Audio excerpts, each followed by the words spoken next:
मैया के दई देना गोदी में ललनावा अगला सरला वंडा नचैबौगे छठी मैया दई देना गोदी के खेलावाना अगला सरला वंडा नचैबौगे गेहूं तोर चढ़लियोगे नारियल तोर चढ़लियोगे आ जोरे जोर चढ़लियोगे मैया के दई देना गोदी में ललनावा अगला सरला वंडा नचैबौगे छठी मैया दई देना गोदी के खेलावाना अगला सरला वंडा नचैबौगे छठी मैया दई देना गोदी गोदी के खेलावाना अगला सरला वंडा नचैबौगे वंडा नचैबौगे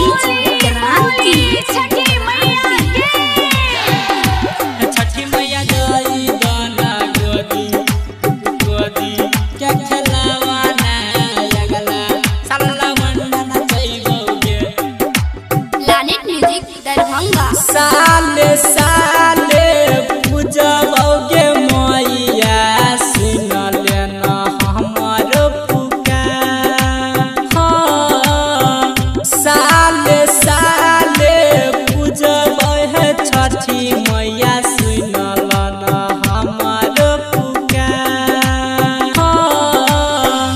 गेहूं तोर चढ़लियोगे नारियल तोर चढ़लियोगे आ जोरे जोरे चढ़लियोगे मैया के दई देना गोदी में ललनावा अगला सरला वंडा नचैबौगे छठी मैया दई देना गोदी के खेलावाना अगला सरला वंडा नचैबौगे छठी मैया दई देना गोदी गोदी के खेलावाना अगला सरला वंडा नचैबौगे वंडा नचैबौगे।